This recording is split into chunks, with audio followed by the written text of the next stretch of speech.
ठंड का समय था। शहर में घना कोहरा छाया हुआ था। मेरे नाना एक बड़े अधिकारी थे। रोज की तरह उस दिन जब मेरे नाना अपना काम खत्म कर दफ्तर से घर की ओर जाने लगे, तो रास्ते में पड़ने वाले बाजार से वह कुछ सामान लेने के लिए रुके। उनके बाकी साथी आगे चले गए और वो पीछे छूट गए। सामान लेते लेते उन्हें टाइम का पता ही नहीं चला, और जब नाना जी ने अपनी घड़ी देखी तो टाइम देखकर उन्हें लगा कि आज घर पहुंचने में बहुत देर हो जाएगी। उन्होंने सोचा, जंगल के रास्ते अगर जाऊं तो जल्दी पहुंच जाऊंगा।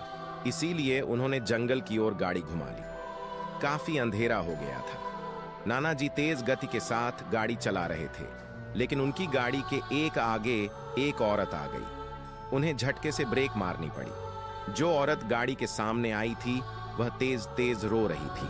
नाना जी को लगा कि वह जरूर किसी मजदूर की पत्नी होगी जो रास्ता भटक गई है। रास्ता सुनसान था, इसीलिए उन्होंने सोचा कि इस महिला की मदद की जाए। उन्होंने उस औरत से पूछा कि वह यहाँ अकेले क्या कर रही है।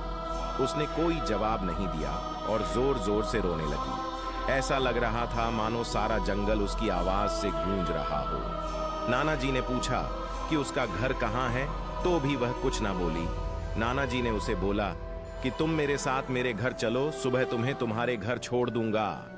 वह नाना जी के साथ चलने के लिए तैयार हो गई और गाड़ी के पीछे वाली सीट पर बैठ गई। रीति रिवाज के कारण उसने अपने सिर पर घूंघट डाल रखा था, जिसकी वजह से उसका चेहरा छिपा हुआ था। गाड़ी पर सब नाना जी का इंतजार कर रहे थे। जैसे ही गाड़ी की आवाज आई, सब भागकर इकट्ठा हो गए। जब उस महिला के बारे में घर में पूछा गया तो नाना जी ने सारी कहानी बताई। नाना जी ने कहा, आज खाना यही बना देगी। लेकिन मेरी मां को उस महिला पर शक हो गया।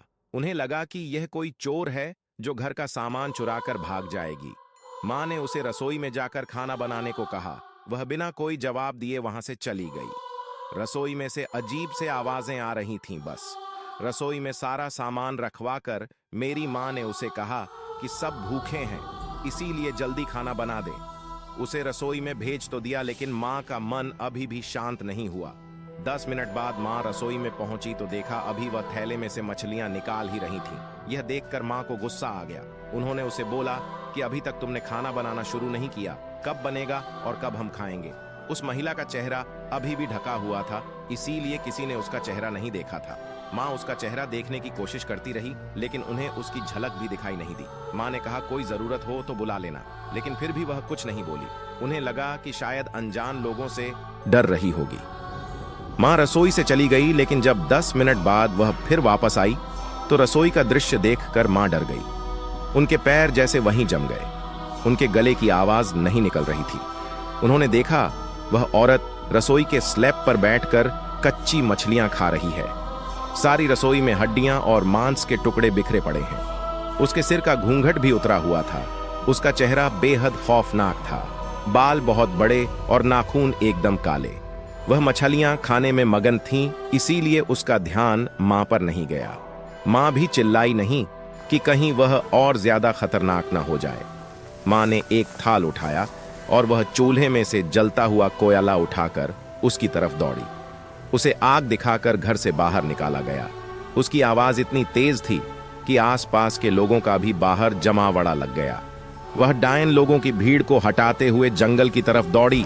सारे लोग डर के मारे कांप रहे थे और मेरी मां की हिम्मत की दाद भी दे रहे थे कि अगर उन्होंने सही समय पर कोयले से उस डायन को भगाया नहीं होता तो न जाने क्या हो जाता।